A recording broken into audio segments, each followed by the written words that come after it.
So there's already been a rotation at Ohio State's right guard position between Tegra Shabola and Ethan Nyawa, with Tegra being the starter and Ethan working in. A new name has been added to that list as of last Saturday when Ohio State won 42-3 against Minnesota. Josh Padilla, who is also Ohio State's backup center, he got asked, hey, is there something to that? And Ryan Day did say that it's more about what Josh Padilla had been doing in practice, and they want to reward him with playing time, and they can't really do it at center because then you're throwing off the entire chemistry between Julian Sand and the center. So they put him in at the right guard spot. So now we have a question. I'm Stefan, that's Andrew, and that's Stefan. Stefan, is this a three-man rotation at right guard right now, or is there an opportunity maybe available to Josh Padilla over the next couple of months where maybe he could steal a job? Yeah, I don't know so much if stealing a job is in play. I think Tegra is still, as long as he's healthy, going to be this team starter at right guard. But, last year, Austin Saraville was kind of thrown into the fire because of injuries early in the year. If you remember, Donovan Jackson missing the first few games.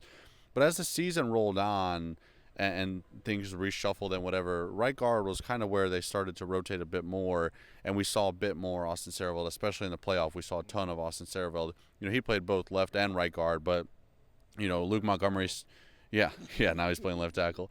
But Luke Montgomery kind of, showed himself a bit at left guard, and you're able to, rotate Austin a bit more at right with Tegra. And maybe this is, something where when we get to late in the season, whether it's end of the regular season or in the playoff, you start seeing a bit more Josh Padilla at right guard, where maybe the split is 35 snaps and 25 snaps instead of 40 and 10, right? So maybe you start to see a bit more of Josh Padilla, and you think to yourself, oh, we started to see the first signs of this in the Minnesota game. It could end up being nothing, right? It could end up that they just wanted to reward Josh Padilla, and we see him every now and then. But if he's taking advantage of those opportunities, which I thought he played decently well when he got in against Minnesota, if he shows you that you can handle that, now maybe the light bulb goes off and you say, oh, remember what we did at right guard in the playoff last year, and it really worked? Because I also think that was when Tegra was at his best, is when he was able to rotate as well.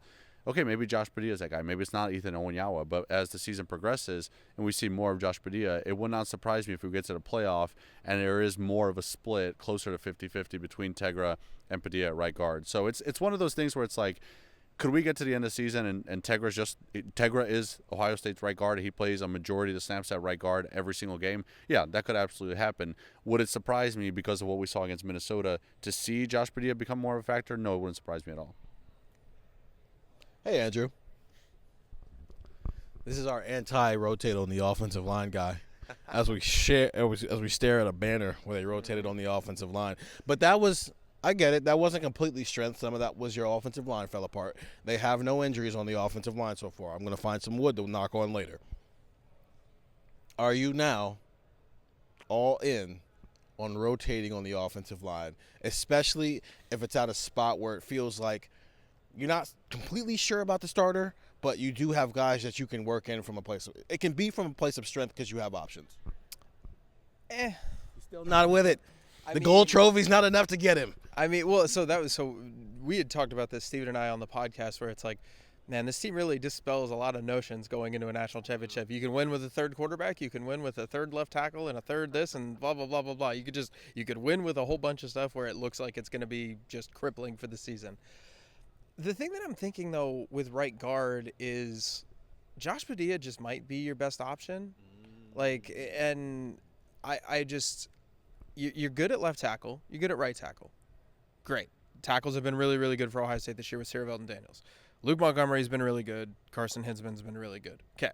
So what we're talking about is, do you want a rotation at right guard between three different guys? The starter, Tegra Shabola, has not been great, I would say. I don't think he's been maybe taking that leap that you would want to see from a guy who's played a lot of football before.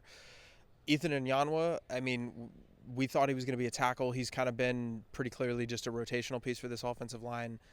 And then you get Josh Padilla, and we had heard so much about Josh Padilla, not just coming into this year, but the NFL Combine last year. I think it was Seth McLaughlin who was guys, Josh Padilla is really, really good. You guys got to understand this. And other players on this offensive line that had left or whatever had talked about Josh Padilla as somebody who was really rising up the ranks. And I'm wondering if we're going to look at Josh Padilla and just say maybe he's the best option for Ohio State at right guard.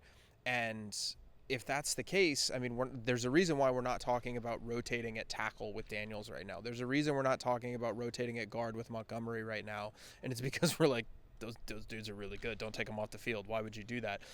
And I think Padilla might be able to get to that level. I think if Padilla shows up and is better than a Tegra Shabola, better than an Ethan Nyanwa at right guard pretty immediately, what evidence would you have that he's going to regress this year? If he shows up after having been a center for, the majority of his career and repping at guard, but if he shows up at right guard and plays well, which I thought he did against Minnesota, like if he plays well against Illinois, I think maybe a rotation for Illinois, but there's not a reason in my mind why this can't be a change going into the Wisconsin game. If you want to put Padilla at right guard just kind of in a full-time manner and see how that looks, I'm cool with it, because the other 4 offensive linemen have been really, really good to where you're not even considering taking them off the field.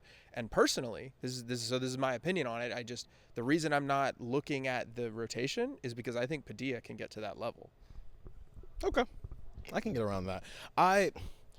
Ryan Day said that Josh Padilla graded out as a champion of Saturday's game. He also said Tegra graded out as a champion after the game. So here's the problem with guard, especially interior offensive linemen. If they're good, you don't notice them. Yeah. It's only when they make a mistake is when you notice them. And I think that's the I don't think Tegra's been bad.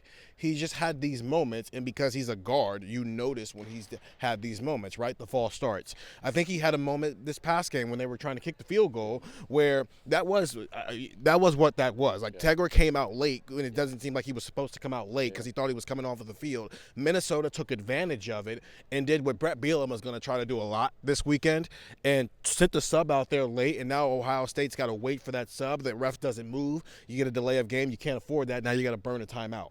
I promise you Brett Bielema is going to try to do that. We had a texter, 614-350-3315, point out, this is the week where everything I love about Brett Bielema starts to become annoying. And it's true. He's going to try to do all these little games and stuff. And I think it's fun. It's great gamesmanship in that situation. I'm not against Josh Padilla being their best option there. And part of the reason that he's just now getting an opportunity is because he's your backup center, and that's probably where he's spending most of his reps during practice time. But if you're moving guys around, I mean, take advantage of the fact that you spent all spring cross-training guys. Take advantage of that opportunity. But you don't have to be elite. You got to be competent. And being competent means nobody notices you. And why do you think Luke Montgomery's so good? Because we don't notice him unless he's bulldozing a defensive tackle into the dirt. Those are fun plays. You don't notice Carson Hinsman unless he's bulldozing a tackle into the dirt. I didn't even realize this past weekend was the first weekend where Austin Searveld had even given up a pressure. Yeah. We only noticed Philip Daniels because he keeps getting his helmet ripped off. And he had a holding penalty and an unsportsmanlike conduct penalty. He's got to tighten that thing, by the way. Like, somebody's just got to tighten that chin strap because it happens a lot. I think he should just get a different style of helmet because that helmet's not doing it for him. I think it's kind of badass, though. Like, your right tackle, just you look down and he's just playing without a helmet on. It's like, that's kind of sick. Yeah, but then he's going to come off the field for a play. Until it's the fourth quarter in a tie game and it's 3rd and 8, and all of a sudden you got to come off the field because Daniels just put somebody in the dirt, but his helmet's 5 yards on the field. I'm the one here who's a big fan of rotating.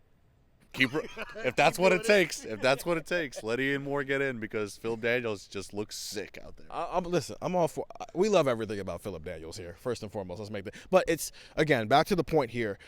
Tegra, I don't think has been bad. He's just had some bad moments, and this isn't about you don't have to be elite. You have to be competent. And if it felt like you saw some things in 10 snaps from Josh Padilla that was competence, in comparison to the 2 other guys, Tegra Shabola and Ethan Nyanwa, who have worked there, I do agree with you, Andrew. It is in Ohio State's best interest to continue to explore that over the next couple of weeks, which is why it was important that they did it this past weekend where it's a home game, because now you're going to ask a guy who hasn't played a lot of meaningful football to potentially rotate in on the road. And Illinois is not that hostile of environment. I've never been there. Wisconsin, they suck. But it's still Wisconsin. It's still Camp Randall. That will still have a level of hostility to it in the first half. And so you don't want to just throw them into those environments. It's a good thing they did it this past week. And get the text, 614-350-3315. It's a 2-week free trial, $3.99 after that. And we'll continue this conversation on Buckeye Talk wherever you find that. And come join our lives every Wednesday. It's fun. We talk big picture stuff. This week we're talking Heisman stuff. It's going to be a fun time. Steven, Stefan, Andrew, see you later.